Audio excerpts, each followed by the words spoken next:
Welcome back to Australia Mania. It's the only wrestling podcast called Australia Mania. I'm the host of as always, joined by Michael Thompson. Hello.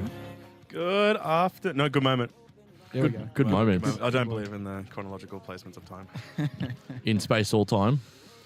What weather we're having, boys, by the way, for those from Australia, for those listening, welcome to spring. Yeah. So for those who are not familiar with Australian temperatures at the moment, the best thing ever is that we're now in spring in Australia. So that means that we're going to be wearing a lot more shorts and a lot more T-shirts, which is fantastic because as much as I love winter, has sprung. I'm sick of wearing jumpers and beanies and scarves and everything else everywhere. Shoot, though, I was okay with this winter. I'm normally a winter person. I'm normally like a cold person, right?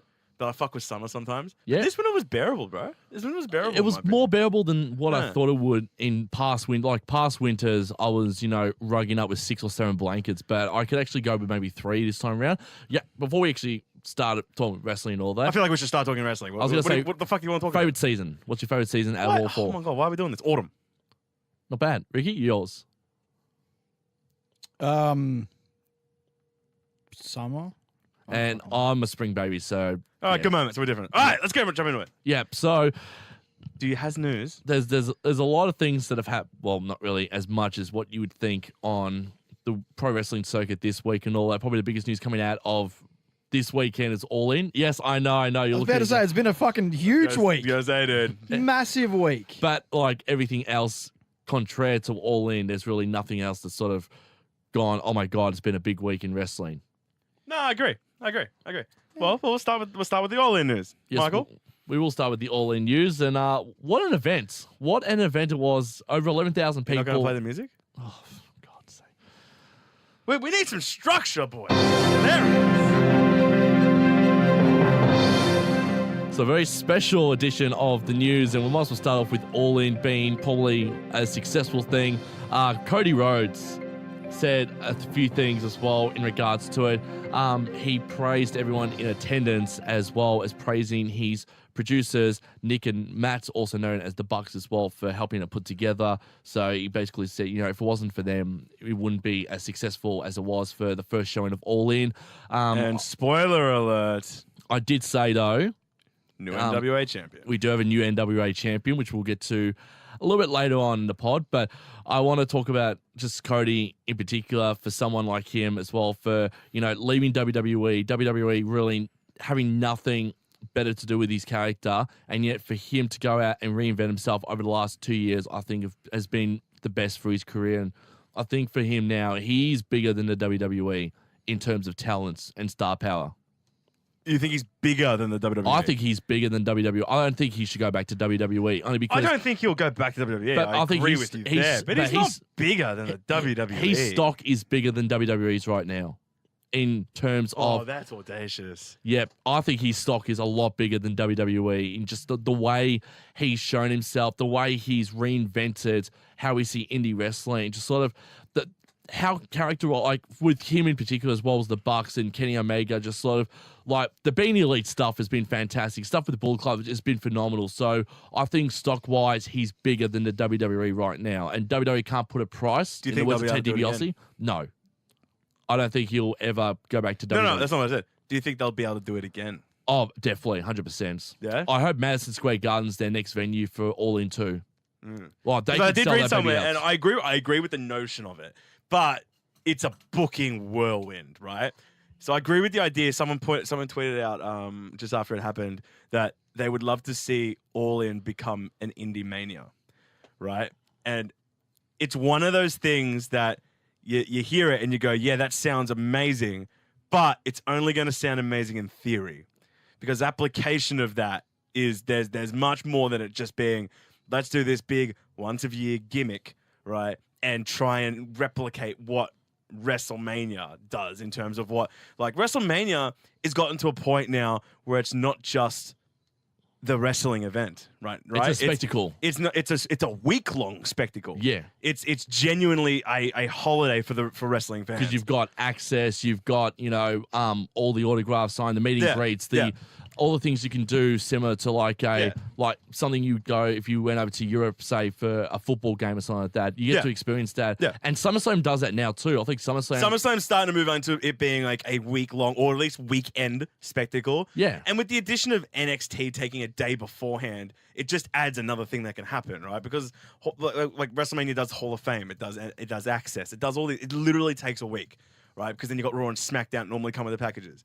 If we're looking at All In and going, yeah, let's look at this as an Indie Mania, it's brilliant in theory. Brilliant to have this one big blowout show, right, where you come in and then it's just a culmination of just various things that happen in the indie circuit. Yeah. But then you've got to really define indie, right? Because whilst they're obviously against WWE, they're inclusive of indie is including the world. Yep. Right. WWE very much encapsulates themselves inside the universe, and that's right, and that's working brilliantly for them. Oh, my mic cut out. Oh, works geez. brilliantly for them because they can book it that way because it's in their own sphere. But if they're indies, you're thinking, all right. And this was not the problem with the weekend, but it was always going to be something that everyone would talk about before it happened. And now that it's happened, we're sitting here going, oh yeah, brilliant decisions. But the boys are booking it, right? The boys are booking this. They're talents themselves. Yeah. Right. And then they don't have the experience. Nor should they be able to make the decisions of culminating storylines from something like Progress, NWA, Impact, all these that would like to be a part of said Indie Mania. Because if they don't bring in those storylines, if they don't bring in those kind of companies with those kind of talents, then what separates them from some other indie promotion, right? It's nice that they can get 10,000 plus people, but can they do it again? Because if they do it again, they're going to want to do it bigger. They're going to want to make it this Indie Mania. Yeah, and I think Madison Square Garden, like Chicago was a good starting point. I think it was a good starting point for them as well. Starting point. It's the biggest mark city in all of America. Yeah, I'm thinking, so like no shit. Like Philadelphia could be another destination for All In too, but I'm thinking Madison Square Pittsburgh, yep. Pittsburgh. I was thinking just Madison Square Garden just for the fact, if you can get bigger crowds, if you can try and see if you can get 20,000 people strong and all that, if you get MSG and you can book it well, and you can get the star power from all these other indie promotions. But that's the thing. That's always where it's going to be. It's always going to be sitting on the fact that if it's All In too, and let's assume, because Cody said in a tweet as well, he loves this producing life. And I respect him for it. I think he would fit perfectly into it. But in doing so, that in itself is like such a separate thing to being a wrestler.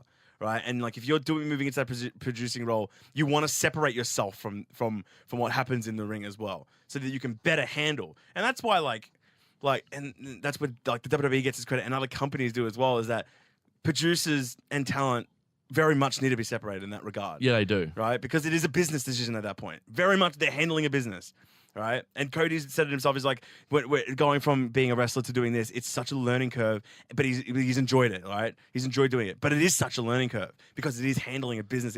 It's handling the business aspect of wrestling. Yep, and I love what Cody says as well. But Steve Amell, when he was training for this All-In event as well, before the All-In event started as well, is you don't have to have a bloodline. You don't have to be someone who's been on the circuit for 20 plus years and all that. If you're a wrestling fan and you want to get into the business, what's stopping you? What's holding you back? And I think Cody basically showed, and Steve Amell showed as well in his match against Daniels, you don't have to have, a 20-plus year in-ring career on the independent circuit to, go against, the best of them. And, even though Daniels carried Steve Amell for that entire match, sort of helped him out in every single way, I think Amell held his own ground really well in that match with Christopher Daniels. 100%. Which I was really happy about. But I think that the one match I'm really happy about as well is that we finally got to see the Flip Gordon months and months payoff. Yeah. We got. I know I got worked on that. Because I think a lot of people got worked on that. I got worked on it because I was reading the AMA that Cody did on Reddit, and he just straight up shoots on it. He just goes, "Look, if you're expecting to see Flip here, then you're going to be disappointed. Like, just like shoot. Yeah, he's not going to be there, right? Like that's some people deserve to be on there, some people don't deserve to be on there, but we can't book everyone." Yep. And I was like, you know what? I get it because you have such a stacked card. Think about how much time you're going to have. And you've already done a Flip story.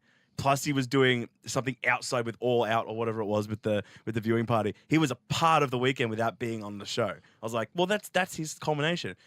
But then he showed up, and I was like, you know what? Fucking, I got worked. And I got worked. And it was probably takes it back to when we got worked a year and a half ago with the Hardys, because the Hardys had a viewing party for WrestleMania last year, and all of a sudden, You know what? Fuck.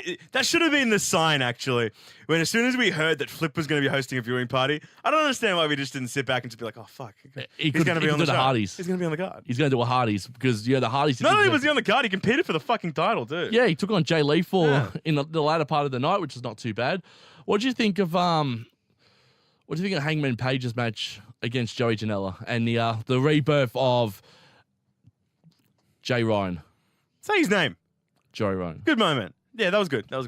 To me, match of the night goes to Okada and Marty. Yep. In my opinion. They got some heat for that.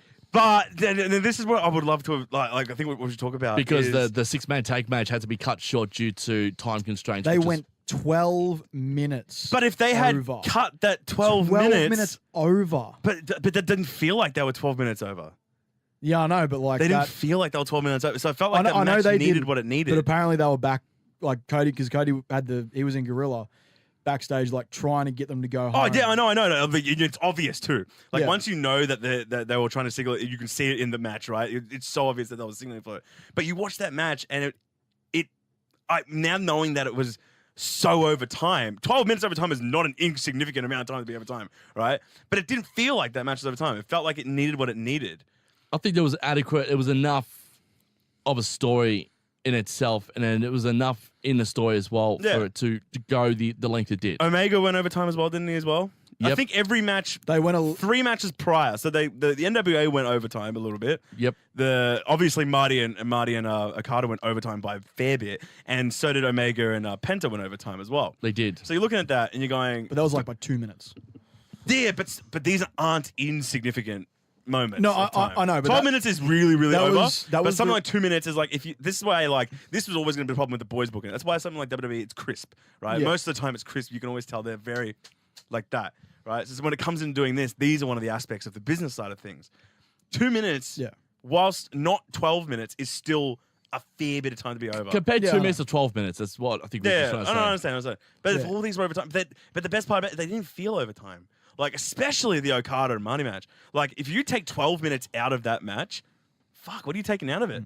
And that's the reason. What are you taking out of that match? He didn't come down when they all went to the ring after it went off air. Cop a bit of heat. Yeah, he copped a fair bit of heat apparently. No, fair. But which sucks for Marty because he did and I agree, it was my favorite match of the night. Yeah. It was. They told the story they needed to tell it. They did.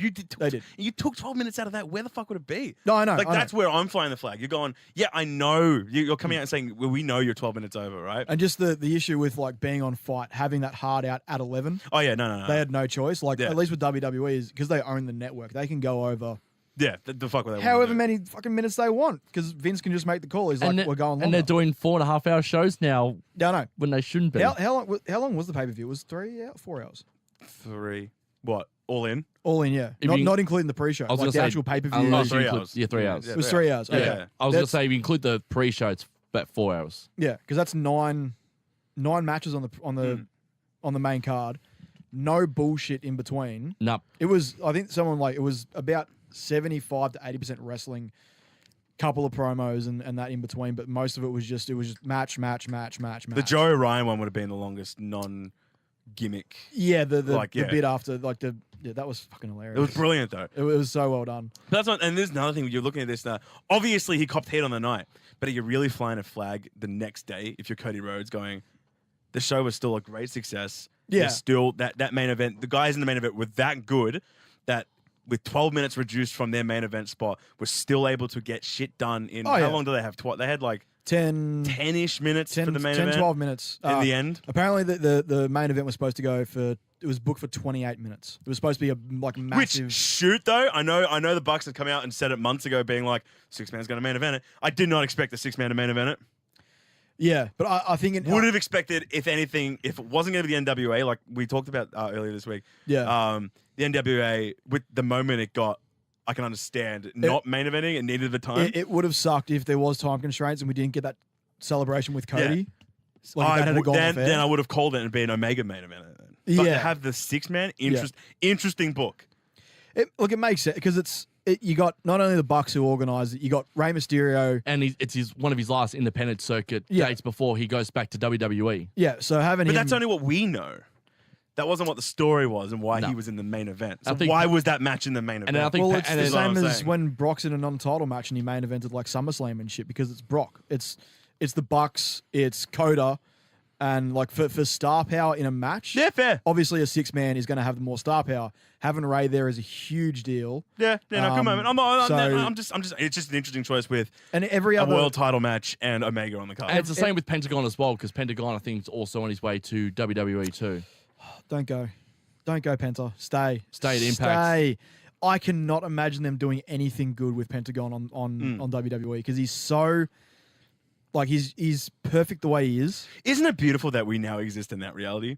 Yeah. Where it's like, don't go to WWE because you're not going to do well there. But not now- because of you, No. but because of them. And it's also because, your character is as good as it is now. But at on the same independent time, circuit. it's not WWE's fault No. because they're within their own restraints too. Yeah. They have so many people that you don't want to go there. I can't see them letting him do like the skull face paint under the mask, like just simple stuff like that.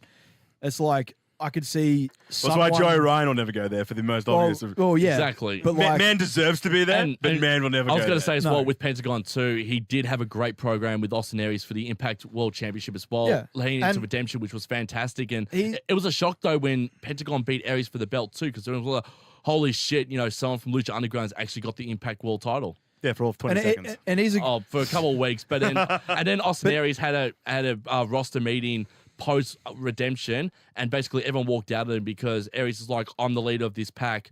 You guys listen to me. I'll let you guys down, but I'm gonna get it back. And all the Impact guys are like, No, you're not. No, you're not. Like Moose stand up to him and said, Mate, no, you're shit. No, we've lost faith in you. Aries You're is- not our Aries- leader. Aries is great. I love Aries. But yeah, like Penta should stay. Like if Impact is his sort of main gig, stay there, build that up, and then still do like because he's doing bowler. I think pretty sure he's doing bowler this year. So he's still doing stuff PWG. He can still go back to. Yeah, I think pretty sure he did Triple Mania, the week before All In. Most of them did, didn't they? I know Cage did it. Yeah, so Yeah. like they can still go back to Mexico and wrestle there. That's the good thing with the TNA contract is you have options outside of Yeah, TNA. yeah. You can still go Very and do- smart from TNA to do that. Yeah, you can still go and do so. So I think like I just can't. Pentagon has such Shoot, a if I know we shot on it like weeks ago, but if anyone has to go, it's Marty.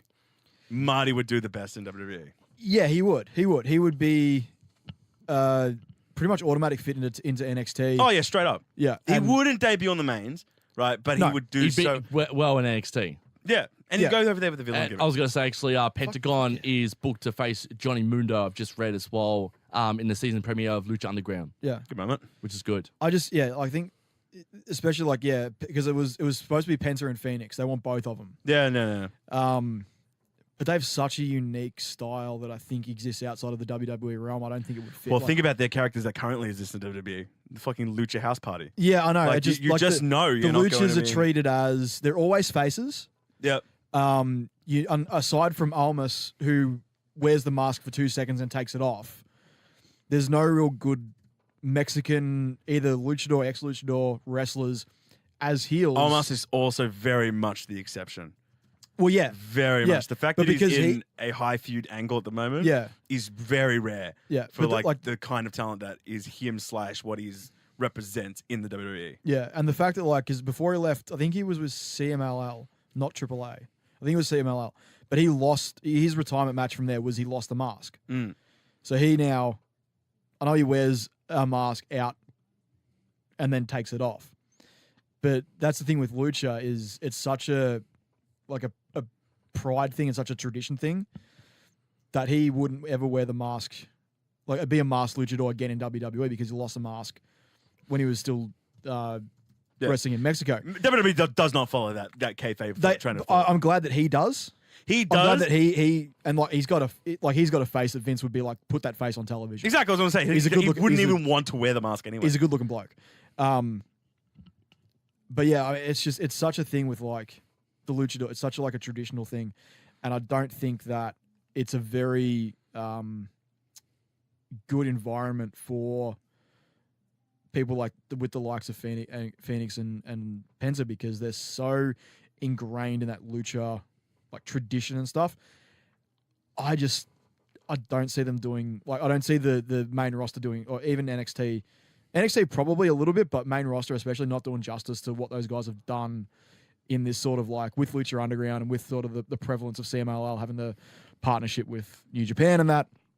It's bringing lucha back up. It's people are paying attention to it again. I think a lot more than they did say maybe 5 to 10 years ago. Because 5 to 10 years ago we had Ray. Everyone was like, oh yeah, Ray Mysterio, he's a luchador.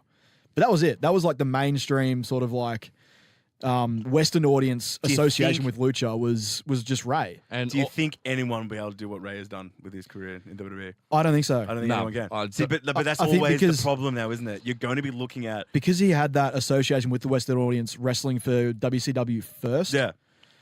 That is the only reason. He that was very much more ingrained in Western wrestling Yeah. Than he was back in more than he Mexico. was in Mexico. Yeah. I know he started very young and he had established in Mexico, And but he yeah. spent more of his career Also, as a Western also because wrestler his than- family were, well known in the Mexican wrestling scene. Oh back yeah, in the yeah, and then he 60s, aligned 70s. himself with the Guerreros. Like Yeah. that was Yeah. just instant star. Absolutely. power, I was right? I was going to mention as well.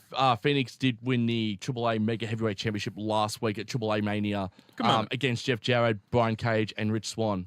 Come on. Apparently, that was a really good match. Jeff Jarrett. I don't know if we've discussed. We've gone off a bit of a tangent. Yeah, yeah. As I got a always. bit- no, this is the podcast. Bit of a tangent. I don't know if we discussed it when I spoke about it with a mate a couple of months ago. Ray's son is Dominic. Dominic is becoming a wrestler. Yeah. right. Trained to become a wrestler. Makes sense. And you're looking at that, and now there's two trains of thought to this. You're looking at that, and you're going, okay, one, he's at least a foot taller than him, Yep. and at least 50 pounds heavier, but he's going to carry the Mysterio name. Yeah. If you're him, But he's like, he wouldn't classify him, though, as a cruiserweight. You classify him as maybe... he'd come in as a solid, not a heavyweight, No. but he'd weigh over 205. Like a light he'd heavyweight. be booked not on like this, but anyway, let me get to my point. So we're looking at this, and then my mate, he's like straight up, he's obviously going to do well because He carries the name. Mysterio name. Yep. Right. And he was like, "Do you reckon he will never be better?" And I'm like, "It's impossible. If anything, I wouldn't want to associate too much with the Mysterio name, especially if you can't do even half the justice to it." Right. His best bet would be Donna Lucha alter ego, go down to CMLL, go down to AAA. I would adopt wrestle there first. a different wrestling style if I was him. Well, yeah, that's no, what no. I'm saying. But I'm saying, he's like, coming into it saying he should become a luchador, do the lucha stuff, wrestle Yeah. like a lucha. I'm under the impression that just on little like face value, he can't be right. And with the fact that he's carrying the Mysterio name, if I'm him, I wouldn't want to be. I wouldn't want to do lucha. I would want to establish myself as a different kind of wrestler. Just like, like Western catch can style wrestling. Something not completely opposite, but something not lucha. Yeah. Not Ray. Don't be Ray. Yeah, you yeah, can't be, right? Because a lot of people try to be, and whilst they're not Mysterios, they're never going to be better, right? Yeah, so they're yeah. always in the shadow. And because Mysterio's shadow is big, but still not great in terms of like accomplishments in the biggest company in the world, Yeah. right? He won the world title twice. He won the world title twice, right? But you're looking at that going, he's great for what he is. But they were forgettable title reigns. First one wasn't. Don't stiff the first title reign. I still have a lot of like fondish memories from the 2006 run. He's also a but 3-time world champion, actually. did he? He won the world title again at some point. 'Cause I know Held it for about a month. He won the... and And then he won the WWE title for a day, Uh, which is just for, Yeah, 'cause, for not even a day, for 2 hours. Yeah, about 2 hours. Yeah. Well, he did retain the World Heavyweight Championship against, I think, Swagger and... Yeah, that's when he won it. He held it for about a month and and then half, 2 Kane months. cashed it in and chokeslammed him and beat him. Yeah, yeah. No, But his okay. first title reign lasted a good 4 or 5 months. But that It was good. probably because like it was around the time that I was watching wrestling a lot, so I associate, and it was the time. It was like the start of the King Booker era, and I Yeah. love that. No, I love it. That era on SmackDown My was fucking first great. introduction to, I've watched it before, but my first proper when I started full time was when Ray won the Royal Rumble. Like that was Yeah. possibly if I'm going back in time, that was my first memory of a pay per view that I'd sat from start to finish and watched. Yeah. and it was that, right? It was Rey Mysterio winning that Rumble. And like most kids our age, right, come into it and they go, "Who's your favorite wrestler?" You always started with Mysterio, right? You always started with Mysterio. He's always been that eye catch for like anyone from like who watched wrestling from about early 2000s to about 2009, right? You watched it and you go, Ray's here. You gravitate to Ray. Yeah. Right. Like my introduction to wrestling is probably a little bit earlier than both you boys because mine was 2002, 2003. So sort of when Mysterio came into SmackDown as like the next big thing in the Cruiserweight division where they built the Cruiserweight Championship up. Probably, I He mean, was part of that original Big Six. he was, yeah. And like my favorite moments was getting, I watched, Raw on a Tuesday or Wednesday night Annoys me that on they Fox pushed Sports. Gregory Helms as And- the fucking leader of the division. And then Fucking stupid. And then I watched SmackDown on a Saturday night normally, and that go for about 90 minutes or just over 90 minutes. And then, watching Brock Lesnar, Kurt Angle, Eddie Guerrero, Chris Benoit, like those kind of people on SmackDown. And then on Raw, I was watching, RVD, Chris Jericho, Christian, Triple H, Goldberg, Kevin Nash, Booker T wrestle each other, which was Kevin Nash. yeah. And then I got introduced to Randy Orton as well. And the first pay-per-view I sat through from start to finish on my own was Unforgiven 2003, which actually wasn't a bad pay-per-view from a Raw standpoint because you had Randy Orton versus Shawn Michaels, which was a great match. The Triple Threat Intercontinental Championship match was. The commentator tag team match was fucking trash. It was a from what I commentator remember. tag team match. It was Jim Lawson, Jerry the King Lawler versus Al Stone, Jonathan Coachman. The winning team fuck, would. I actually remember watching that. And the winning team don't would be the remember. commentators on Monday Night Raw. live, I but don't remember but that I've at watched, all. But I've watched the match. And then the main Shit, we should do like a commentary for that. And then the main Which event there's was fucking potential everywhere. Goldberg versus Triple H for the World Heavyweight Yeah, good Championship because originally Goldberg was supposed to win it at SummerSlam inside the Chamber, but then they pushed it forward to Unforgiven. that chamber match though, fucking solid. That match. was. Oh, yeah, that was solid, like- solid fucking. Goldberg chamber match. killed everyone. Yeah. Yeah, that was the spear through the plexiglass with Jericho. They Yeah. handled Goldberg well, but also handled him not well. It was such an Yeah, interesting I way know. of booking Goldberg. He only had a 1 year. He was only there for a year. No Yeah. shit, no shit. So it's like you take advantage of it, but Yeah. they still didn't do what WCW did. But- Anyway, roundabout point. Anyway. roundabout point. That's what I'm saying. Like we're talking about this going with Ray's son coming up, right? Yeah. And we're looking at that. We're looking at the greatness of Rey Mysterio. And he was trained at the Performance Center, I think June, July. Yeah. He was there. But this is the question I pose. I can't remember how the fuck we got here, by the way. But We're just talking about let's Raid just All In. throw this question out. All right, Yeah, throw it out please. to our listeners. If you're Dominic, like, are Yeah. you wanting to be Ray? Now, like, try and think of other I- other Gen stars. Rock initially started adopting heavily. Well, it was Rocky Maivia. Right, initially. Right, Right away. But where did that go? Fucking nowhere. It went Right, nowhere. Where did that Die, go? Rocky, he had die. to restart. Right, Yeah. he had to restart. Randy Orton's very different wrestler than his father. Yeah. Very different wrestler than his Legend father. killer he was Cody originally. Rhodes, very different wrestler than his father. Yeah. Right? That's And what I'm saying. Goldust. Goldust, it's, extremely different wrestler than his father. Yep. Right? That's what I'm saying. These guys have adopted different wrestling styles than their biological predecessors.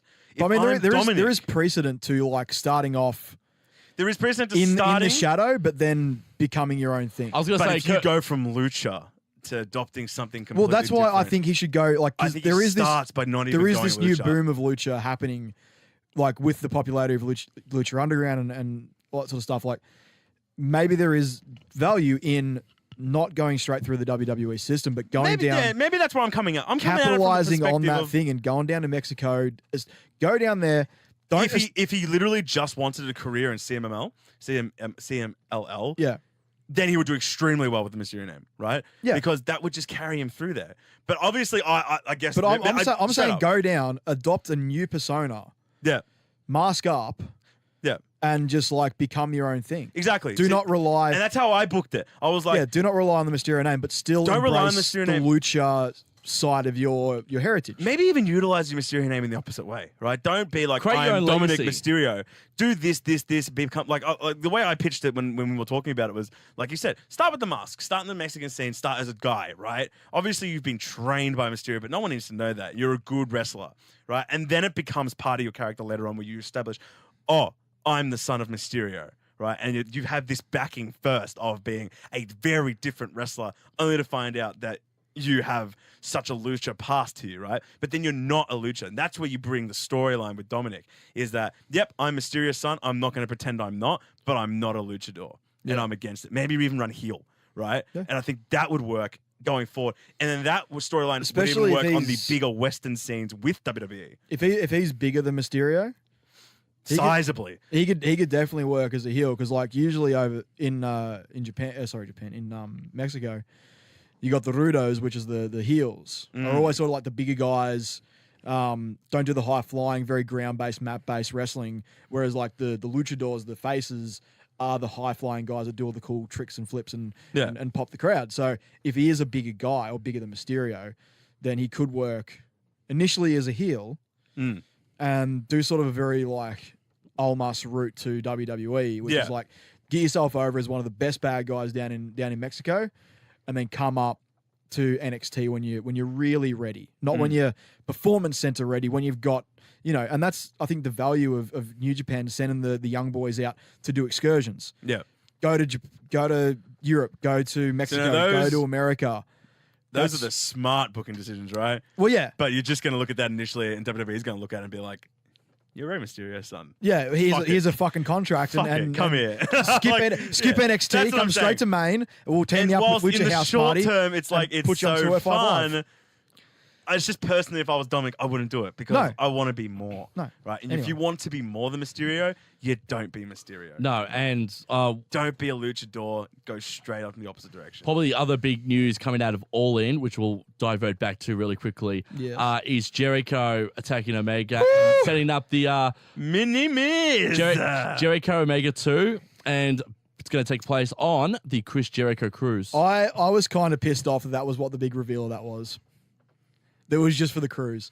I thought it was going to, because they're doing Long Beach in I respect it though. End of September. And I'm like, if he's going to show up, first time since 1999 on a promotion that is not run by Vince McMahon, and he calls him out for the fucking cruise when you've got Long Beach at the fucking Pyramid at the end of September, and you are holding the IC belt for New Japan, Jericho. Come on, man. What are you doing? What are you doing? But think of it the other way though, because I know. Whilst he has been on record recently saying, look, I'm open to taking shit now that isn't with Vince, it's still very much, he's still very much Vince's guy. He is. He's still very, like, he still talks to Vince so much. He's holding the New Japan Vince's belt. boy. He does. Which now is a bad decision, honestly, because he hasn't fucking done anything become the goddamn Brock Lesnar with that IC title. He's Vince's boy still. Shoot, apparently he's pitched the idea of versing Seth Rollins. Yeah, IC versus IC. It's never going to happen. Vince vetoed the idea. Yeah, of course he did, because it's not his belt. But that's what I'm saying. But that's what I'm saying. My point there is, he's still going to Vince. But can I add? That's no shit because it's a business at the end of the day. Can I add to your point quickly, Yang, on that? Because I know that Vince apparently might be stepping down from day-to-day operations of WWE towards the latter part of this year and early part of next year. What happens if he... Because he's focusing on XFL, isn't he? Yeah, but what happens if he revisits that idea... With Triple H? If you're Triple H, would you say yes or no to that idea? I think Jericho's a very smart man. You start with Vince, see where that lands, but then he damn well knows Triple H is going to take it. Yeah. Right? I don't think it would happen on WWE TV, but I think with this... Network special? No, not even network special. I think like you would have it because this week or next week, Velveteen Dream's going to Evolve. Yeah, see, I love that. For a weekend of matches. So you could do... You wouldn't fucking chuck it on the NXT circuit, dude. No, I'm not saying the NXT circuit. I'm just saying like if there was a place... Get Seth to go to Japan. Because WWE have a relationship with Progress. You could do it there, maybe. Progress. And Progress wrestlers, some of them do cross over to New Japan. But there's the common ground there. I know, and I agree with you, but like, very interesting thought. But we haven't seen that relationship with the main card. And that's what I want to start seeing. I'm with you. Yeah, no, right? I know. We know that relationship exists with NXT. Yeah. But NXT, interestingly, is just such a different beast to the main roster. It is. We know there's a working relationship Triple with H's baby. WWE and Progress. Yep. So and I would love to see this in the future where we can start seeing the main roster guys start to do that. Yep. Where you get a guy like Seth Rollins jump over and appear in Progress one day, and then there just so happens to be Chris Jericho there as well, right? Like what a fucking moment, right? But until they establish the fact that their WWE guys can go out on excursions like that, it's such a hard one. I mean, I'm glad the NXT guys are doing it because it does set a precedent going forward. It does, and it's a beautiful precedent. They're slowly opening up to, which is what we've been waiting for. And like when they first announced these relationships they have with Evolve and Progress, a lot of talk was like, oh, put that stuff on the network. Like put Progress's weekly or like whatever they do, a monthly show or weekly show, whatever they do. Put that on the network. Put Evolve stuff on the network. Like give us access to the indies because like no harm comes from having that stuff on the network, and it drives more eyes to that instead of going to Fight TV or wherever like Progress and Evolve currently air their shows. It brings more eyes to the WWE network. And I think just in the future, there's going to be I think if they go down this, There's path, a lot of business. there's a there, lot of man. progress. There's a lot of fucking business. There's a there. lot of stuff There to is. do and a lot of like eyes to put back on the product, and it makes sense. To add to my news piece as well, speaking of Progress really quickly, guys, as well. Progress has confirmed that NXT UK superstar Toni Storm will be cleared to return to the ring for their big September 30 event from the SSE Arena in Wembley, London, where she will be facing Jenny Couture and Millie McKenzie in a triple threat match for the Progress Women's World Championship. I can't believe Toni Storm. Oh wait, are we going to reveal that spoiler? People surely know. Oh, Mae Young. The NXT UK. Oh yeah, no, she didn't win. Oh no, I know, but like it hasn't aired yet. Yeah, Which I is know. interesting. But they once again they fucking spoiled their own shit because they announced. straight spoiled it and just went, "Yep, Rhea Ripley is." Yeah, Rhea Ripley's a champ. Which good moment, by the Hey, way. yeah. Good moment to Australia, the Aussie Woohoo. birds. We're taking over. We're taking over a little bit. We are. We're low key. I'm- We're low key. I'm enjoying it. It's good. Yeah. Buddy Murphy at Iconics on that Super side. Showdown. And Iconics taking on Iconics. Naomi and Asuka, which is going to be good. They're going to get fucking flogged. Yes, it is. Oh, Super Showdown is an interesting one, man. Yeah, no. Because Anyway, I've got go back to All In for a sec. Yep. Can we just talk about Cody for like? have we not given them enough fucking credit? We've given enough credit as it is. I think there was a bunch. If of I had to shoot on All In for a second, please. I'm just sick of the Please. fact that it's now been a week or something, and people are still talking about it. Well, I think People are still talking that's the about it. lasting aspect of the lasting impact of what All In. Because I is. follow a lot of the wrestlers on the grams, Did- and they're just still posting photos. Didn't we about it. say And I'm from the just like, pod? what Did are we say in the pod last week, like that What are we the doing? card's all right, but it's either going to be a very good show or it's going to be. the card was very much that NXT thing where the Oh card yeah, looks no, like good shit. moment. Yeah, Well, it doesn't look like shit, but like it looks mediocre, but then delivers on like because like I laughed, I cried, I popped. It was everything. You need it. It was everything I needed from a wrestling show. There's a lot of people coming like Jim Cornette hated it, but Jim Cornette hates life apparently. Jim Cornette hates everything with a Yo, pulse. shoot, low that's not key though. involved I in. still respect Cornette's opinion on a lot of things. Same I do here. some things, but like when you can't see the fun in having the dick druids come out. Yeah, no, you to- obviously discredit the shit that he knows to that bring he back- takes too seriously. Yeah. Obviously, we know he takes shit, but when it comes to like the psychology of a lot of things, when it's Yeah. meant to be a shoot kind of match, That's fine. then he's brilliant on those. But just it's fucking obviously, it's yeah, fucking he's- wrestling. Have fun. he with really it. hates Omega, which I get it Yeah. because he started off as being a bit of a gimmick. He and also- now we're looking at Omega as this greatest. He of also all time. wants Santino Morel or Anthony Corelli dead. Yeah. Oh, he's Look, got he he's just got beef with it. just needs to Yeah. calm down. But like it was everything that I've wanted that you want in a wrestling show, and I've enjoyed it from start to finish, from the Briscoes and SCU all the way through to the 6-man tag at the end. Everything just hit the spot. It did exactly what it needed to do. They booked it perfectly, and especially for someone who, and this is one of the criticisms that I heard was like, if anyone who was interested in the show because of the talent involved, not necessarily because they're a fan of being the elite, would be lost for a lot of what happened because a lot of the storylines were based on, there were extensions of the Being Elite show. Yeah.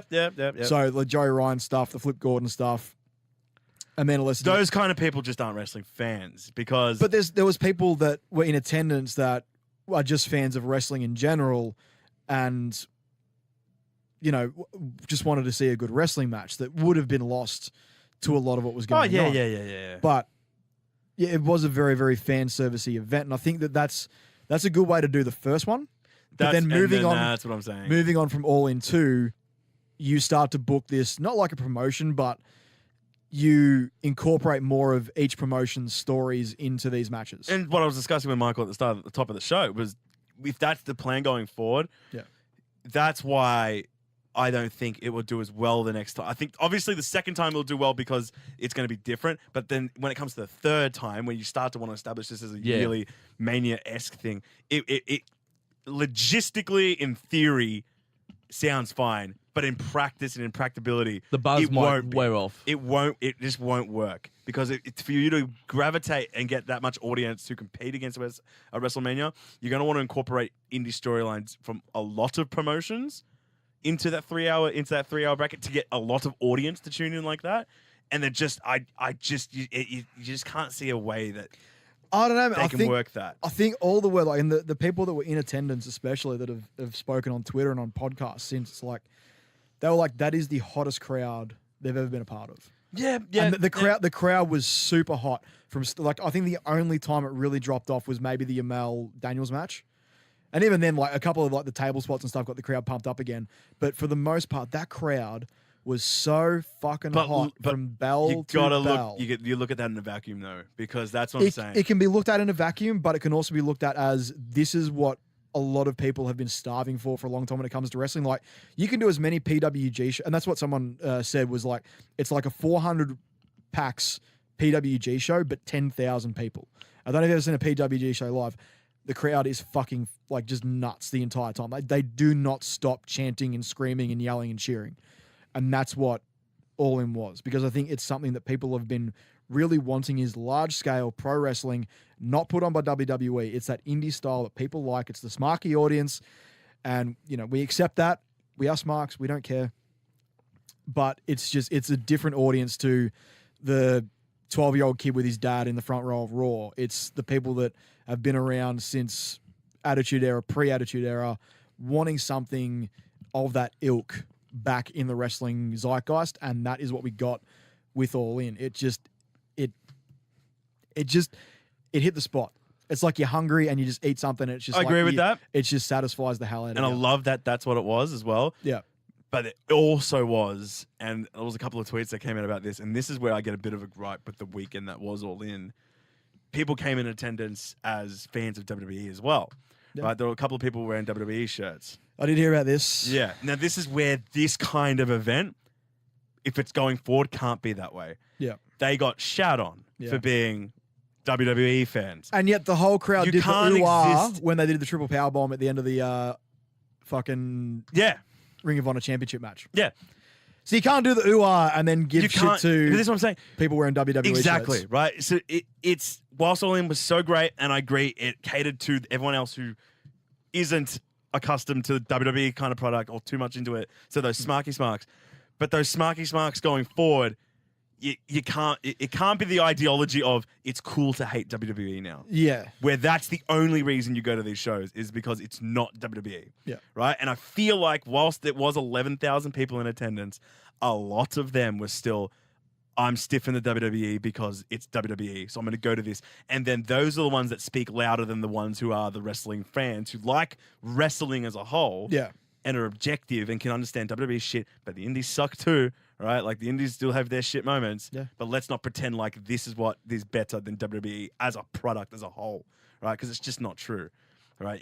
It as a whole versus one versus the other, nothing will beat WWE like that, No. right? Hell no. Not at all. But yeah, going forward, that's where All In might shake a bit, is because a lot of people are coming in there not spitefully, and I don't speak for those people, but it does come off that way with the tweets coming out. Like, fuck the WWE guys. Why are you wearing WWE merch to All In? You know, this isn't a WWE show. It's like, shut the fuck up. We're wrestling fans, right? So if you got like, sorry. Fuck, I'm going to wear my Bullet Club shirt to Super Showdown. yeah, no shit. I don't Right? give a Like, I wore a Roman shirt to the first World Series. A couple of people shat on me, but we were just sitting in the crowd going, guys, look, if we're into wrestling, we're into wrestling. We're meant to Exactly. be passionate about it, because let's be serious.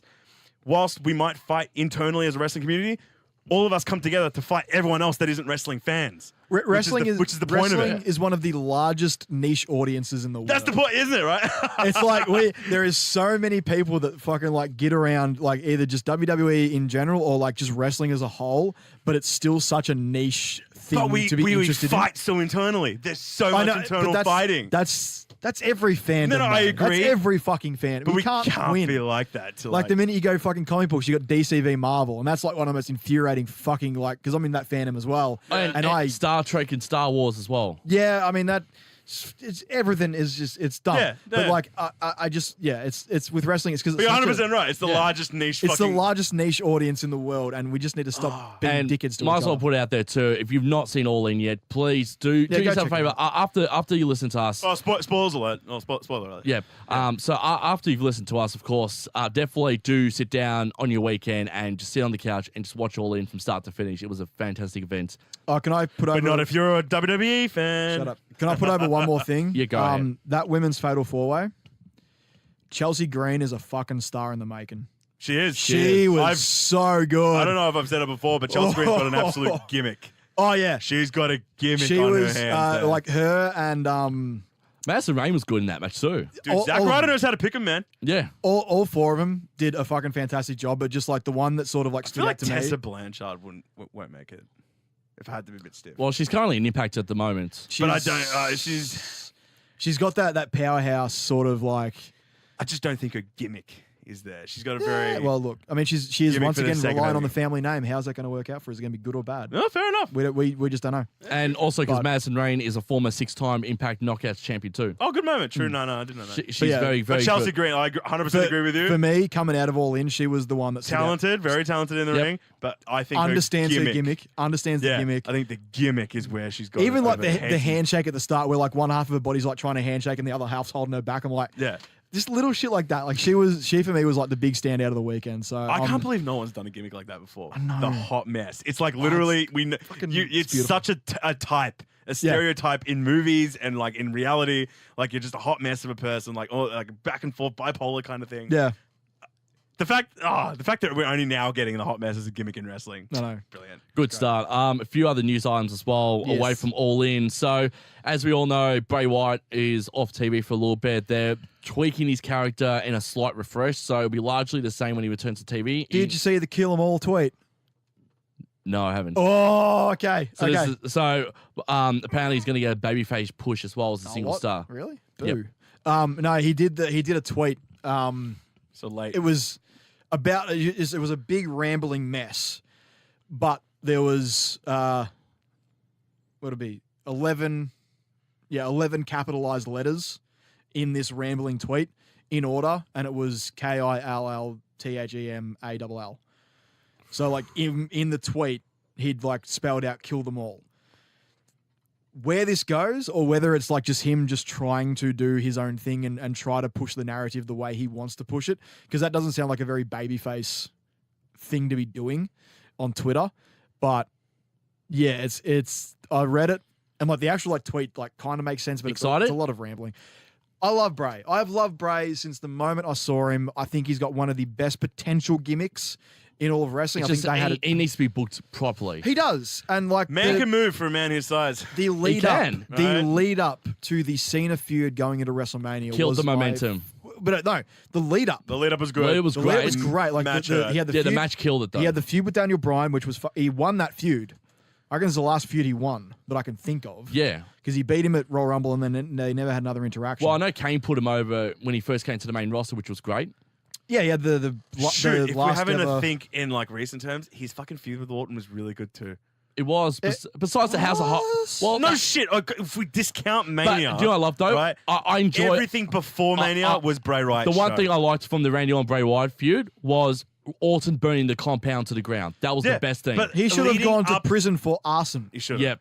But leading up to Mania, SmackDown was Bray's He show, got the and it keys was to the such a kingdom, payoff. as Bray said, though. Randy did, and he took the keys to the kingdom and fucking burnt it to the grounds. Which was hilarious. That was That's what I'm saying. The Yeah. last time we look at something with Bray Wyatt, and it's like there Man is so should much go to potential, jail. Yeah. is that when it's the Orton storyline, obviously pre-Mania, And also and the now in retrospect, handing the belt to Orton, is that a wrong decision? that was a very wrong decision. I thought Bray should have Think carried about it, the belt. everything though. Could Bray have carried it maybe for another? Because Orton dropped it to Jinder. Could Bray have dropped it to Jinder? No. No, that means that Orton could have. Orton could have, which Orton he did, needed to win that. Yeah. which is a So, shame. no, though. we- He didn't is that, have to like- win it that But soon, he did though. pin John Cena clean See? inside the chamber, which So did that's what pay I'm saying. dividends. Everything up until Mania, Bray had killed it. Bray had killed it because that was Yeah. after draft, after for the first the brand split. Super shake. Yeah. It was after the that's- brand split. SmackDown was at its peak, right? It was. And they I reckon that bought was- into the long-term story that was Bray Wyatt and Randy Orton. I think Cena laying down in the chamber was like a bit of sorry for going over at 30. Yeah, 100%. sorry for burying you 4 years prior. Yeah. Isn't that what he's doing now with SummerSlam? It really. For the last 5 years of SummerSlam, it's like, look, I'm sorry for killing the Nexus. Well, look, so he's taking a loss every he single year. didn't Yeah. put fucking who do you He didn't put Corbin He over. didn't put Corbin over. Only because Corbin had. But I think Corbin would have won the match, but Corbin had heat on him backstage because of all the shit that he was doing, like on social media and all that sort of stuff. Can I just say Corbin's like my favorite part of Raw right now? That's what I'm saying. Yeah, he's great. I've always been on Corbin's side, man. but not in the ring. Always. When he's the character work, I think is fucking. No, his in-ring ability is No, I'm superb. not saying that, but like his in-ring stuff is good. He's very, very. Oh, and I physical. love the Lone Wolf, man. Yeah. Whilst he was a cunt and everyone knew it backstage, But the right now- gimmick of the Lone Wolf was great. GM Baron Corbin is fucking great. I'm Constable all Corbin all is in. amazing. I'm Give me something all else in. for Finn, though. Yeah, that needs to Give me stop. something else for fear, man. Another needs to news stop. story as well. That's I get it. It's one of those storylines where it's like, yeah, stop it, but I get why it's happening because it makes sense. Kayfabe there's wise, nothing Jim. else. He's just like, fuck it, I want to fight you. I lost to the demon. This story there. It's just Finn deserves better. Another news Finn story. deserves better. I know he does. Another news story as well is the reason why Kurt Angle's off TV is because he's currently training for his fight with Baron Corbin, which I think is going to be around Survivor Series time. There's also now talk as well. Super Showdown. There's also talk now of Kurt Angle reuniting with Team Angle. Oh yeah. Chad Gable and Jason Jordan are potentially going to be paired back up together, and they're going to reform Team Angle. I heard Jason Jordan might not be coming back. Yeah, I'm hearing that as well. I heard he's like the Are we the injuries. dirt sheet guys now? I just heard the injury was worse than initially thought. Yeah, he's And been it- shadowing producers as Yeah, he well has. as Matt Hardy has. Watch this space on Jason Jordan. Two producers who came from Impact into NXT, Jeremy Borash and James Long, will be on Triple H's team, when Triple H inherits the WWE creator from Vince McMahon one day. So apparently, Wow, Jeremy, deja vu. I feel like we've already touched on that news topic about a year ago. Yeah. and also finally NXT UK competitors Travis Banks and Sam Gradwell are dealing with injuries and awaiting word on when they can return to the ring or next steps in treatment. That was Travis Banks, who was So number Raw 6. sucked. I was going to say, how garbage was fucking Raw? Solely, Yeah. I only want to get it off my chest right at the top. Raw solely sucked for how they booked Kevin Owens. Yep. Everything else I expected. That was disappointing. What the fuck? What the fuck? Trust. What are you doing? Trust Raw to do this. He was supposed to. Not SmackDown. I don't say trust WWE. I just say Raw because Yep. SmackDown very very good. Right. I now consider them two different products in WWE. Right. Raw trash. That was what the fuck was Raw thinking there? Okay. Also, hey Brie Bella, never do a fucking suicide dive again. You know, was good at them. That was She tried to brilliant. kill That herself was brilliant. twice. Hey, Meltzer put it over. Do you guys suss that? Of course he does.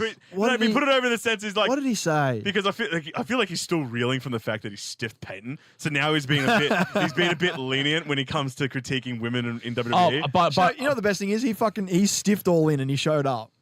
He was there all Did weekend. he stiff all in? Yeah. Well, he was the thing. He's like, that. It was the story was. Well, this is like part of the story, but it was like someone said, is there a chance that any promotion other than WWE puts on a 10,000 seat arena? And he said, not anytime soon. And Oh no shit! That's how All In started. I get yeah, I that. know, but no, like he just like stiffed the entire idea. And then when Cody said, "I'll take the bet," Meltzer was very like still very like, you know, sure, go ahead, you know, try your luck, kind of. Like, wasn't going to buy into the fact that he thought Cody and the Bucks could do 10,000. But See, man, that's what I'm saying is that we're all talking about All In going number 2, number 3, number 4. A lot of the variables that go into number 1 rest solely on the fact that it's just like spite. this is the first time we're doing it. Right, it's the first time we're doing it, and it's kind of spiteful. Fuck WWE and fuck people saying that we can't do it. Yeah. and Are you going to carry that over to a 2 and 3 and 4? Like, I don't think so. Well- Anyway, we already touched on that. I was going to say, We'll see. with Kevin Owens, 4 people you can blame for that. You can blame Dewey Foley, Edward Koski, Robert Evans, and Rajan Singh. Good for- fuck all those guys. Fuck all them. Who Because- are they? Oh, no, who cares? Well, Ranjit Singh was Greg Harley's manager. Dewey come on. Foley is Mick Foley's son, and the other 2 I don't know. Oh, They're you would have apparently thought him to be a bit better. they're lead writers for Raw. Anyway. Oh, okay. Anyway, fuck those guys. All right.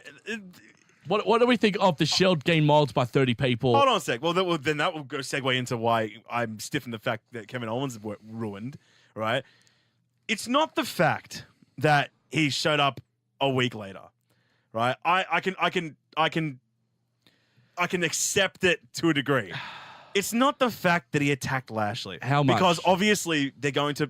He attacked Lashley solely for the fact that they have the match at Showdown, right? That's, I guess, their justification. But the problem with it is that he joined Braun Strowman to do a beatdown on the Shield. For the last 3 months, Braun's the reason he quit. Yep. for the last 3 months, Braun is the reason he quit. Braun is the reason he hates Raw. Braun is the reason he hates working there. Braun has been up his ass and he's done nothing. Braun has lowered him.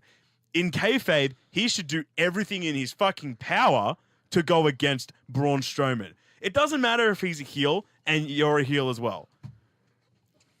Oh, I was going to say, you know, I was doing the whole signal of, Ricky and I can duck out for a minute while you have your 5-minute rant on this. I'm going to the toilet. Okay, I don't know fair what the enough. fuck you're on about. Why is everyone dipping?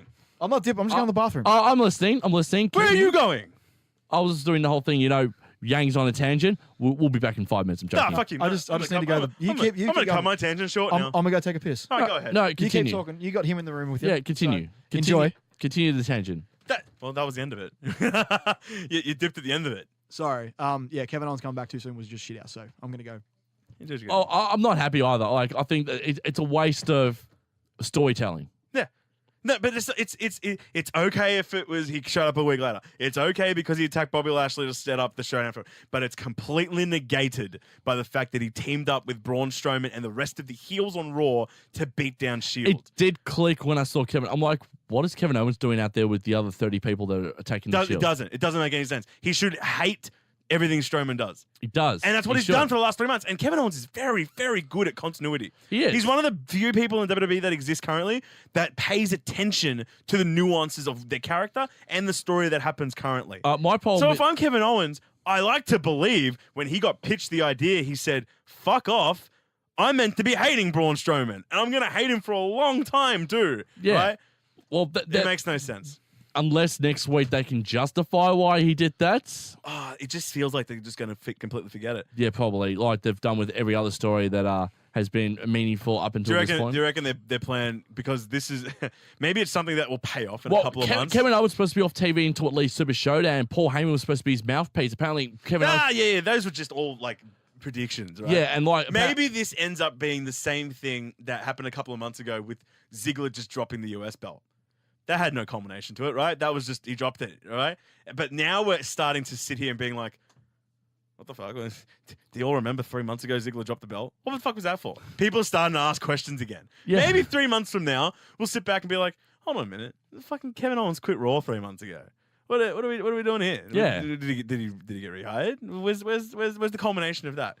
Yeah. Maybe they'll do something. But the one thing I'm looking forward to, hopefully they do pair KO with Paul Heyman, because I'd love to see KO just be that person who just stands there, does nothing, just lets wrestling do all the talking. And Paul Heyman can be his mouthpiece where KO just stays silent because he just has nothing to say about But Kevin everything. Owens is so fucking good on the mic. He is though. Like, but I would love to see a silent KO with Paul Heyman. You know, that is an interesting piece of character there, where it's just like the guy, he loves to talk, he's a really good talker, But he doesn't want to talk. So you don't get him talking. Exactly. You know what? I pay that. Yeah. It's very Jericho. It is. And like for Paul Heyman too, Paul Heyman has said on numerous occasions, one of his other people he would love to be paired with in WWE is Kevin Owens. He thinks him and Owens they would sort of be similar to a Brock Lesnar of 2002 and him. That's what they're thinking. Like he could see a lot in him, and like apparently this is also news as well. Speaking of Kevin Owens, he was supposed to be they were going to make him like a Chris Benoit, who's going to lose a bit more weight, who's going to tone up a little bit, and Paul Heyman's going to be his advocate. What do you think of that? What would you think of that? I'm sorry, I completely zoned out. I'm reading this. Apparently, WWE is not happy with Chris Jericho right now. Oh, Yeah. There's some breaking news there. They're not happy with Chris Jericho right now because they didn't know he was going to appear at All In, and Vince apparently is just like, oh well, that's a bit of a slap in the face. That's a slap in the face. Well, but it's all justified because Jericho's like, it isn't because I'm signing with Impact or signing with Ring of Honor. It's solely for the fact that I want to book my cruise. Which Yeah. I get it. And look, if I'm Vince, fuck it. He just wants to book his cruise. Let him book his cruise. And like, if he's not going to do anything else afterwards, good moment. He gets his cruise numbers. Yeah. And then after that, we go back to WWE. But I'm actually we'll jump over now to SmackDown before Ricky gets back in. I love what you were saying regarding SmackDown. Right now, it is white fucking hot. And yesterday's show was white fucking I'm pretty sure hot. my debut on Australia Mania, I was just straight up, SmackDown's the best part in wrestling. And it hasn't changed, people. Can I justify a match that should hopefully be near the end of the card at Hell in the Cell? And I think it deserves it in every way possible. I'm listening. Randy Orton, Jeff Hardy. Ooh, in my opinion, that should be the SmackDown main event. I think that should be the main event in general because they're building that up better than bloody. They are, and this is where I put them over so much is that I didn't think that they would book that match to be so well. I just figured that would just be another throwaway, but it seems like they're giving that a lot of attention. Yep, and there's a lot of story because they're building it up for the 10 years that Orton and Hardy have had this rivalry too. Oh yeah. It's not Miz and Bryan. But No. this is where SmackDown is just so fucking good. Their rivalries mean more. Exactly. They just mean so much more. And like Whoever's writing SmackDown right now is on something, man. absolutely, They're doing really well. and like What a miss. this is why I said that It's sexy. this is why I think Nakamura should not be US champion at this point in time, because I think for Orton and Hardy to justify this feud that's been moving forwards, it needs the United States Championship moving forwards. I don't think it needs a belt right now. I think later maybe, but this is the same thing with Miz and Bryan. It don't need the belt right now, right? But it's going to become about the Do you belt. think the United States Championship will be the belt that both of them will carry the story over? Because Yeah, maybe. I feel like Randy goes over between Randy Orton and goes Hardy. over at Cell. Yep. In my opinion. Then Randy wins the belt, and then you work Jeff Hardy back into that. Here's my question though. What happened to Jeff Hardy taking time off? Yeah, true. I was gonna say about Jeff Hardy. What's the last thing we're gonna see of Jeff Hardy after his match with Randy Orton? Is he gonna try and swanton Randy Orton through the announce table by jumping off the top of the cell? No. Like, what's the craziest? No, he jumps off at the top of the cell. Randy Orton hits him with the RKO as he's falling. Oh, Even better. yes. Because he hasn't hit the RKO. I think, and no one's ever done a spot like this, but I want to see one, or maybe they have. And I remember most Hell in a Cell matches, but no one's really done this.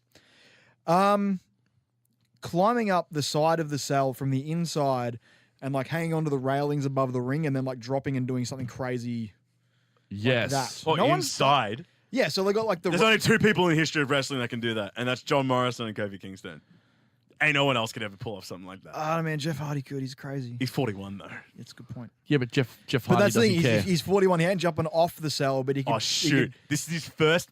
For starters, I can't believe it's his first ever Hell in a Cell match. It is First ever Hell in a Cell match. in his career. I mean, in the his guy's career. made up for it with a fuck ton of TLC Yeah, matches. but this is the Hell in a Cell match. If there's no way Jeff Hardy's booking himself into this, going, well, fuck it, guys, I'm not going to take a swanton bomb off the top of the fucking cell. Who am I? I'm pretty sure he's not going to do that, but all right. Nah, dude. Nah. And I also like to believe it isn't WWE coming up to him being like, Jeff, please take the swanton. I like to believe it's Jeff going up to them being like, guys, we're not retarded, right? We're booking me in the cell. I'm doing the swanton off the top. And it's them asking him not to do it. Yeah. It's them asking him, going, Jeff, fuck, you're 41. Don't do it. It's like and this- then Jeff's coming at you being like, fuck off, motherfuckers. I'm fine. It's You're like a- them saying you're to a Shane. crazy It's like them saying to Shane, stop jumping off shit. No. Okay, Yeah. we tried. Yeah, that's what I'm saying. WWE's going to put up much of a fight, right? Unless it's Daniel Bryan. WWE is just like, yeah, I'll fight you on face value, but if you really argue it, I'm just gonna fuck it. All right, go ahead. But Go ahead. I think that Randy Daniel Orton, Bryan ain't gonna book himself in a Hell in a Cell match. Be like, can No, I take a head bump off the but top? Then it's like literally, no, you're fired. that's Get why I the honestly fuck outta think here. Randy Orton and Jeff Hardy need to close Hell in the Cell more so than Roman and Braun. Only for the fact that, this story between these If Roman two and is a lot Braun better. don't close Cell, then you just know Roman's going over. And Roman, this is the cash in. Well, apparently Roman is going over from what I'm hearing. Now here's where I'm coming from, and people hit me up if you. I like to believe my fans agree with me on this. If we have Oh, fans, jeez. there has been reports that have come out and said Roman Reigns is going to have a long title run. I'm not against it. I think it's great. Obviously, it's not going to be 500 days, but it's not going to be 20, right? But what I think should happen is you can't lose this money. He's gonna walk into Super Showdown on the 6th of October in Melbourne, Australia, as Universal Champion. I think that's my gut Braun feeling. does, and I think you do winner takes all. I hope so, but this is You do winner takes all. Yep. You get Roman if he wins with his team gets the Universal, and if they win, they get the tag belts. And if the other ones win, or and this is where someone else pitched it to me, and I was like, you know what, this is still a good moment. Same gimmick, winner takes all. Leave it on Roman though, and then it's like at least there's going to be a title change in that match, regardless, right? But still, taking away Showdown for the moment, which they should not have announced these major matches prior to Hell in a Cell. No. They should have waited till after Hell in a Cell. Well, they've just announced Right. Charlotte and Becky will be for the SmackDown Women's Championship. Which is fine because they're already going to compete at Cell. But what's not fine is that they've announced New Day versus Bar. And they're But we basically haven't even had a fucking culmination of who's fighting New Day at Cell. But I think they've just given it So away. they're just kind of giving it away and going, well, I guess Bar goes over. Unless swerve. Unless Rusev Day goes over. But then Loses to after New that, Day? they're going to lose to New Day. So then it becomes, they were just a gimmick there. So then it moves on to just New Day vs. Bar anyway. So Yeah. regardless, we're going to get New Day vs. Bar program anyway. So it's like, well, either you do the obvious route and you've just ruined it for us. So we know Bar goes over next week and then we know Bar versus New Day at Cell. Yeah. Or do we just get Rusev Day? But then we're sitting there going, I guess we kind of it's just like a lukewarm thing Well, because we know where this is going to go. Let us know on social media what the hell you think of Australian Mania Pod, because we want to get the fans as well, our listeners. We want to get. They're just not utilizing what the showdown could be. I think that Well, that's what Ricky touched on last week. He basically called it a glorified house show. it's starting to look like that. Which it is. It's starting to feel like It's Yeah. starting to feel like that with all the tag matches, with all this. Actually, I saw I saw a funny meme on social media about it. They said, "Is T Long booking Super Showdown?" Yeah, dude. Yeah, dude. it's just tag matches and tag matches and tag matches. Aside from the cruiserweight belt, what other titles on the line? I think maybe the SmackDown Women's. Yeah, the women's title's on the line. But It got announced only recently. Unless they do it winner takes all, then neither the Universal or the Raw tags have been announced. I think the WWE title will be on the line between AJ and Joe. And I think Joe's going to be holding it by Super Showdown. Yeah, I so, think. so do I. But that's just me. That's me as well. I've actually got Joe going over in the cell as well. I think. There we go. So much for Now we'll me. save predictions for next week. Yeah, we'll save it for the video. For the most Shut part. up. But, But the other match I want to talk about as well is. Now, I've spoken to a few people about this as well. Wait, I obviously haven't spoken to us. Well, I'm speaking to you guys now. And I'm going to get your guys' thoughts on this. Fair enough, you got me there. Do you think Almas and Vega are fodders to the Miz Bryan feud? What the fuck? I brought this up. Did I not? I brought this up. You brought it up Did last week? I brought it up. No, the reason I like to believe, my opinion, the reason Almas and Vega are in this feud, quote unquote, is that it's an ease of transition for when Bryan loses at Showdown, so Miz becomes number one contender. Then Miz begins to work a program for the world title. Bryan has something to do with working a program with Almas. They had a really good match on SmackDown. Yeah, that's what I'm saying. That is the ease of transition. So Vega and Almas are there. They will follow them through until Showdown. Let those two have their match at Showdown. Winner, which I believe would be Miz, means he's quote unquote done with Bryan. I've proven my point. Now? Yeah, for now, proven my point. Go on, beat and win the world title. And then after he's won the world title, Bryan at that point would have finished his program with Almas. Win the Royal Rumble and then go to WrestleMania to take on the Miz. Yeah, I think that's where they're going. That's my book there. And that's what I'm saying. That's at least look for you, at least Almas has something to do. Yeah. All right. Like for you, at least he has something to And do. I'll say this too. It's good to see that Almas is starting to get hate as well as Vega. Like Vega's been getting more hate than Almas on TV, but the crowd is starting to react a lot more to Almas now, which I'm really liking. Oh, just don't let him talk ever. Just don't let him talk ever. That's why Vega's he there. got a promo, what was it, last week? Oh, God. No, that's why Vega's there. Oh, no shit. Vega's there for the mouthpiece part. Shit. And she's so good at what she does. Almas, I just can't believe how bad he is on the mic. I did not expect that. Because the first time I ever heard him speak on promo was last week. I was like, you need Vega. Yep. Which is why, and that's why he's been reinvented as well as where he is now on the roster. I'm trying to think what else. Oh, I saw NXT actually before we did this pod as well. Gargano Dream, phenomenal match. I'm gonna put it over. It was actually a really good match. Dream got the win. So is he kayfabe injured? No. So that knee is the knee's fine. It was just bruising. okay, right? Because I heard coming out of Takeover, he legitimately did something to it. There was no word on officially if he'd. I think Triple H was working us. Yeah, what I was reading was that Triple H was the only person who knew that it was kayfabe. Right. But told everyone no, he's injured. So everyone believed. And so it's a work within a work. They're trying to reinvent. That's why Morrow said workception. post Last Man Standing match, I've just received word that Gargano's done something to his knee. Yeah. That's because why they were led to believe that there's a shoot injury. Yep. The only person who knew it was kayfabe was Trips, right?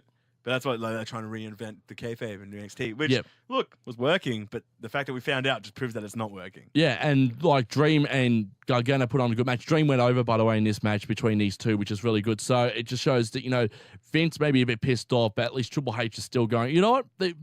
I like this guy. He's very gutsy. He's a very gutsy boy. So we'll keep putting him over in NXT. Next week, though, Lars Sullivan's taking on Raul Mendoza in a match which is fine, I think.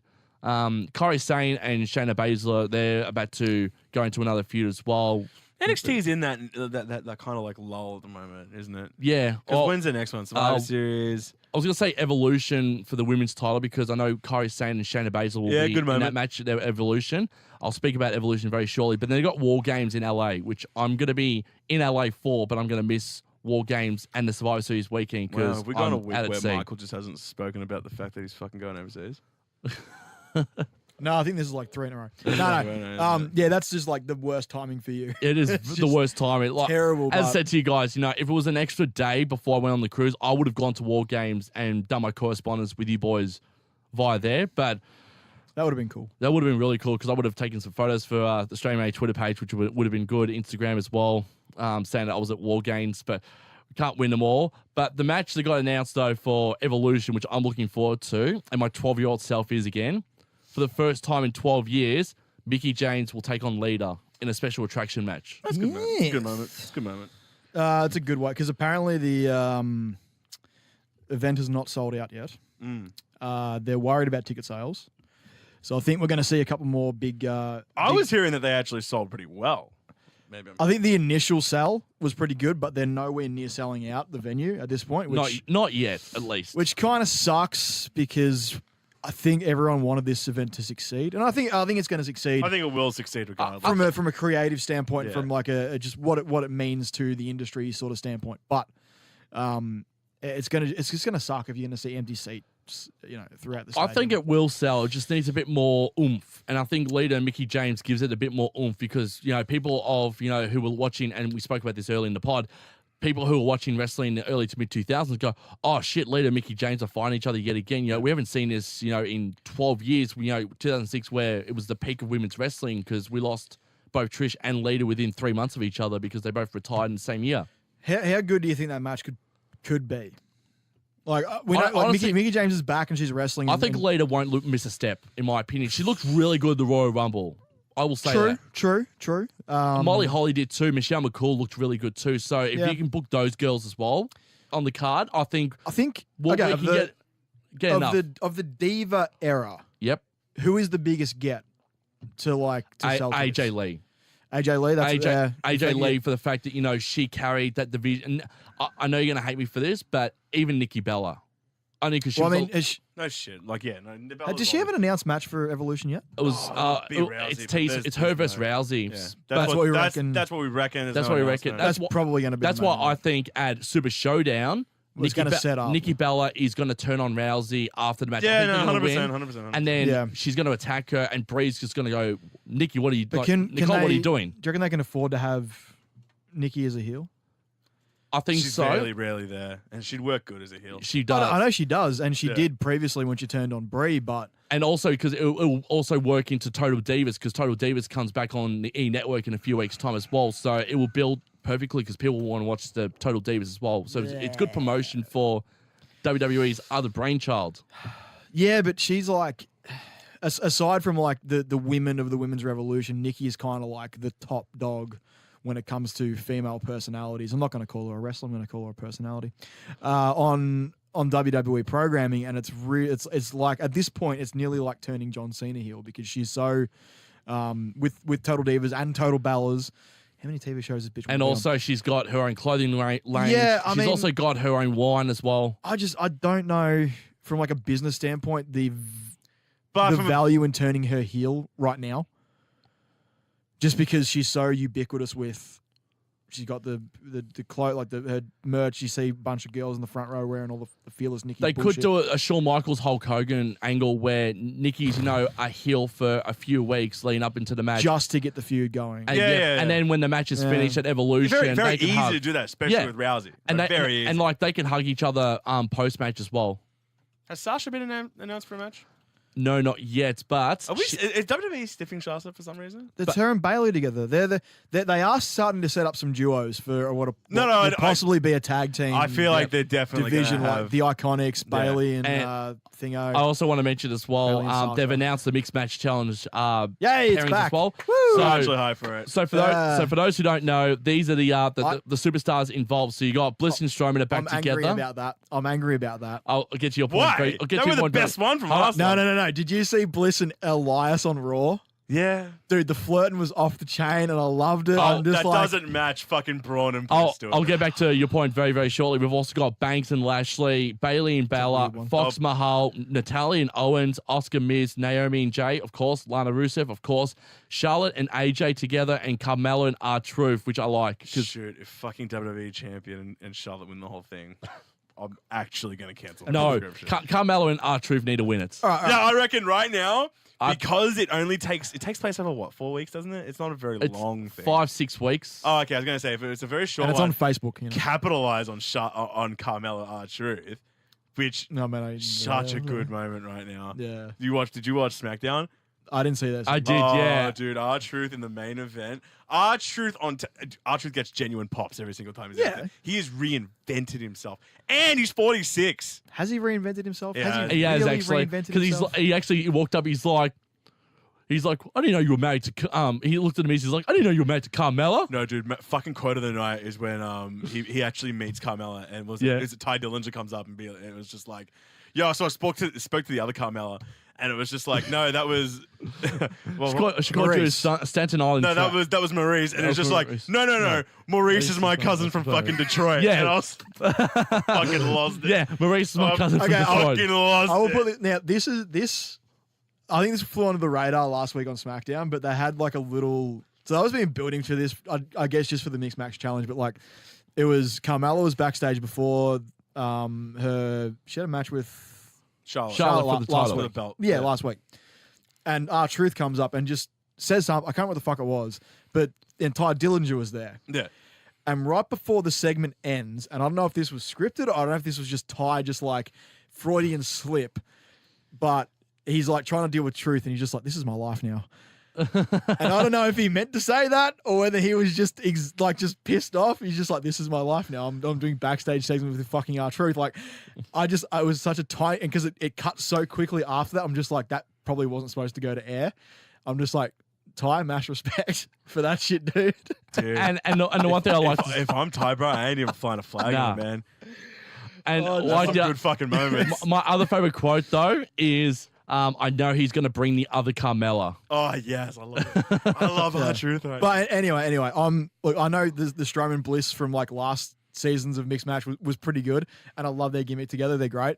But fucking Elias and her on Raw was like one of the standout bits because she comes out defending Columbus, and he's just running it down, and then she just fucking turns like beautifully, just She's really fucking so good at that. yeah. She just like she'll draw him in, and then just be like, and these idiot, and you're just like, oh, beautiful, beautiful, beautiful.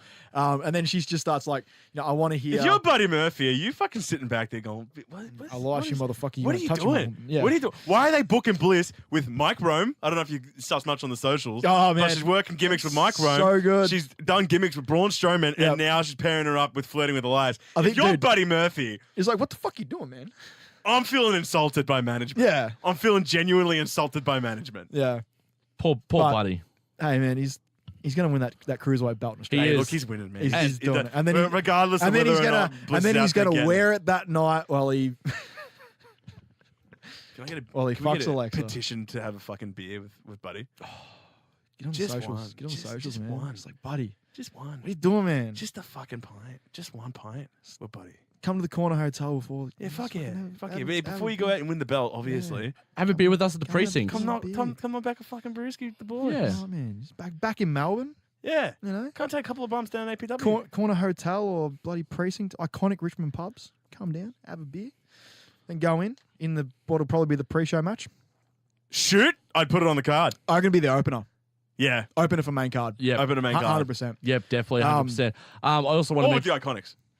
that's Open with the Iconics, I reckon. Iconics maybe as well. Yeah. I love Get the them. booze out of the I way. love him. The Mae That's Young, sort of what I genuinely love them. yeah. But maybe I think we have a bit of bias. It is really, really hard listening to them with like How many times have I said American, that? How many times have I said American this? accents, and then you just hear that, you're just like, is that what we fucking Exactly. sound like? How many times have I fucking said that? Oh god, Do it's we, so do bad. we sound that stupid? It's so, and they're definitely like they're both Western Sydney birds, aren't they? Yeah. Yeah, they so have their like, accent's stronger. they have that Western Sydney accent. Like I know Australian doesn't really have like that distinct accent, but there's Dude, like, you could fucking tell the difference between a Melbourne and a fucking Brisbaner. yeah, Brisbane. Adelaide talk like Adelaide too? they're from South Australia. I hate Adelaide. I mean, I love you, Adelaide. Respect.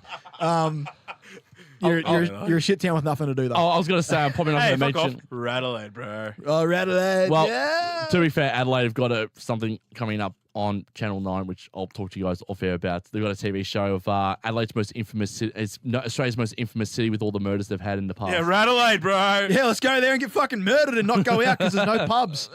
Oh, dude, that's Sydney's biggest fucking problem. Yeah. I'm done with that. Do they still have the lockout laws? They do, yeah. Yeah, Sydney's fucked. They're That's just why, completely That's why the inferior. Iconics left, so I can go get a fucking beer after 2 a.m. fucking Yeah. hell. But yeah, no, that accent is just, it cuts through the entire broadcast. Oh, it does. And just into my soul. I'm just like, fuck, do we actually sound like that? I know, it hurts me every time. But they're great. I love like They the are. Shout out to all the Americans who are listening to us. Yeah. Fucking God Like, bless you. We're sorry. We're so- sorry we sound like We're this. sorry for those accents. The Mae Young Classic also started as well. Yeah. Tegan Knox got a victory. Lay Lane got a victory. Rhea Ripley got a victory as well, No shit, Rhea Ripley got a victory. which is good. So, and also, Oh, wait, hang on. Back it up a second. and Funaki's girl, Miko Satomura, also got a victory too. Hold on, Ricky's doing hand signs, bro. What are we on? Okay, so Rhea Ripley won the NXT Women's UK title, yes? Yes. That has nothing to do with the Mae Young Classic, right? No. No. I'm so confused. Double belt. There's No, wait, hold on. There's They've not already- even a belt. They do like, it's a trophy. the Mae Young No, the winner goes on to face the NXT Women's Champion. NXT Women's Champion. Yeah. Oh, maybe. So, So- it could be Because that's what Kairi Sane did. Kairi Sane Double won it. belt. I was going to say, maybe double belt. Yeah. But yeah, like was the NXT Women, was that a tournament as well? What are you talking about? NXT Women's Mae Young last year was the winner faces. Yeah, no, but like NXT we know Women's- Rhea Ripley has won the That NXT was Women's. just what was it? Was it the first NXT Women's? There was sorry, a tournament leading first up. US It wasn't Mae Young, but there was like It was a bracket. tournament. It was a my bracket for the brain. NXT UK Women's Champion. Yeah. Too many tournaments. Like WWE I love know- their tournaments now, don't they? Well, I mean, they kind of do and they kind of don't because like they won't do like a big one over like TV. They'll just do it on the network, which is fine. Yep. But like that's what I love about New Japan is you can just have like, okay, we're stopping everything for a month. It's G1 time, and they just do G1 for a month. It's fucking great. But Imagine if WWE did that, just stopped everything and just did like a tournament. Yeah, King of the Ring, bring it back. Yeah. do like a Fuck. month of King of. But you can't like they couldn't do it every night because they need like a venue every single No, night they put like for a month, for like 4 weeks. on TV. Yeah, King of the Ring. just do tournament. You're stuff. just all there competing for King of the Ring. yeah, Yep. that'd be cool. And then I the would- and then And the then don't make the fucking winner a gimmick. No. I'm sick of that. Yeah. just don't call them King whatever. What- you know what they should do? Sick of Go that. back to the old way, which is, if you win the King of the Ring, you get a shot at either the Universal or WWE Champion at SummerSlam. And you get to cut a Yeah. Austin 316-esque I'll pay it. promo. Or you get to be buried by The Rock, as a la Billy Gunn 1999 when he won King of the Ring. Currently, there are 2 gimmick ways to get into a world title shot. It's the Rumble and the Money in the Bank. Yep. I'm with it for the King of the Ring. There should Yeah, be another way. there needs to be a yeah. third one, there which needs is to the King of the a Ring. third way. Yeah, give me something else. Every 4 months. Yeah. Do something. In Well- the lead up to like Survivor Series or some shit. I did watch the Miko Satomura. I'm okay with Survivor Series being champ versus champ, though. Yeah, same here. I was going to say, I did see Miko Satomura's press conference. She's actually got Funaki as her translator at the moment. So I think Funaki is got a big that guy part in the speak Japanese. English? I know, right? Kanfunaki. SmackDown #1 announcer. I love him. He's great. Yeah. Is there anything else? What else happened this week? Nothing? No, this it. I think that's it. This it. We've done 82 minutes. There's a lot of wrestling. Solids. There's a lot of wrestling this week. It was good. All in was good. I liked it. Raw was garbage. Yeah. Oh, by the way, Melbourne. Raw was so, like I said, it was only garbage because Kevin Owens was ruined. No. Everything else, like, I didn't mind Bobby Lashley interacting with Jinder Mahal. No, I was like, It was I'm fine. not against Bobby Lashley doing things, and I'm not against Kevin Owens going up against Lashley, but I'm against Kevin Owens coming back A week after he says he quit. a week after he's quit solely to align with the heels, which includes Braun Strowman. I know. Come on, let's end it down. But- It was nice seeing the Yeah. Shield on the end of a beatdown though. Yeah, look, that's what I'm saying. That's what I expected from Raw. I expected it. I expected Actually, Raw you to see- get his receipt, and Did you see Seth's arm? Yeah, broke the glass. Yeah, spotted the glass on the ambulance. Wasn't supposed to happen. He was supposed to just No. hit the panel. That's why he put his. Sliced his arm. That's to why he put his pieces. head up when he was supposed to be laid out. He put his head up just to see how much blood it was on his arm. Yeah, because if you look at it was one of the Ascension who like grabbed him after that big thing of blood across. oh, his- true. No, I did say that. Yeah, Yeah. So Seth. Respect to Seth, bro. Yeah, because Respect on the cells. apparently he was supposed to just hit the panel of the ambulance, not the glass, and just cut his arm to bits. Oops. Good moment. So yeah, not Not a good moment. whoever threw him into that ambulance is probably going to cop it backstage. Yeah, probably. I was going to say before we do head off as well, Oh, shoot, little nuance thing. MCW Fight to Survive's on this weekend too. Roman came out in proper Shield gear this time. Yeah, he did. Yes, So not the, that's yeah. not the They're really buying into it. and neither of them had their belts all show. Why give them See, the now belts? that was if you're my gonna- problem. That was my problem when I said it. Look, I'm like, look, I understand where you're coming from, rookie, saying, yep, you can work in a faction but be your own champions. I know. But that just wasn't what WWE was going to do with I it. know. Yep. The Shield takes precedent over the Universal belt and subsequently Just to The get IC Roman belt. over. Just to get Roman over. Fight to Survive's on this weekend Yes. too for MCW. The and I am matches. not competing in that. Tone Philippe versus Mike Burr. Shut up. You're not ready. No teasing of. No teasing? Okay. No. Okay. Shut the fuck up. Avery versus Taylor Rose is going to be another good match as well. The tag team titles are on the line. The Brat Pack are taking on the Men for Hire. So Campbell Crawford and Jake Lindo are taking on Mitch Waterman and Nick Berry. And Avery will be in the Brat Pack's corner. JK Moody versus my boy Richie Taylor, which should be a very good match. Adam Brooks returns to MCW for the first time since December last year as he takes on Stevie Philippe. Who's better, Yang? Yang. Yang. Terms better. There we go. Whatever. Michael for you. And then the Fight to Survive 10-man elimination tag match, the Dow Dogs versus Team Jeans. So the Dow Dogs are Dowie James, Robbie Eagles, TD, Funtime Phil, and JXT taking on Gino Gambino, Loverboy, Lockie Hendricks, Ali, Jake Androff, and Alan Payne of Helter Skelter. You turn his mic back on. Yeah, it's back on Okay, good. because he's going to have a little whinge otherwise. Good moment. Tone's better. Terms better. Stevie's better. Stevie's better. Terms undefeated in singles competition. All right, so go and check that out this weekend if you're in Melbourne. We love the boys at MCW. They put on a Yeah, solid yeah. show at MCW 100. We definitely got to do another MCW. Yeah, Show, boys. If I can get time off work. I got tickets to World Series this week, so That's good. when you're not here, I'm in America when that fucking happens. me and David going to World Series wrestling, seeing Joey Ryan, Austin Aries, Cody, Oil forever. Brandy's coming out. Who else is going to be there? Flip Gordon's going to be there. Walter. Walter's going to. I'm so keen to see Walter. Concrete Dongs. And Ah. Joe Ryan. Are you gonna, Don't forget Concrete. Sorry. Right. Brian can't- Cage, Slex. Yep. Sleksky, good moment. They need to do Brian Cage versus Slex. That'll be a They good did match. it last time. I know, but I need to do it again. I was going to say, you're going to come to Probably a APW shoot. next weekend?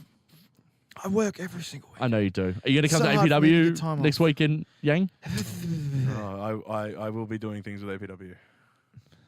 He's just broken the news. Shut the fuck No, up. just Shut the fuck up. bit of fun. Oh, yeah. Anyway. All right, boys. All right, so you can follow the podcast everywhere. We're done. At Straymania Pod, at STRAYAMANIAPOD. That is Twitter, Instagram, Facebook, at Straymania Podcast. Subscribe to YouTube. Yeah, please. subscribe to YouTube, do all the things. Facebook, Instagram, we post up stuff there as well. And Twitter, obviously, where we post up all the important stuff. Oh, fuck. Look at the weather coming down now. Fuck me, I got to go to the footy after this. Also, follow me, I guess. Ricky Neds at RICKINWDS, Twitter, Instagram, and the YouTubes. I'm at Tommy Media on Twitter. Please follow me because I want to get to 1,700 followers eventually. Now look at you. I'm at Yankong on Instagram, _Yankong. We'll leave it there, though. Follow him on Instagram. Insta. I'm fucking tired, boys. Let's call it. All right, that's cool. All right, we'll see you next week. Have a good weekend.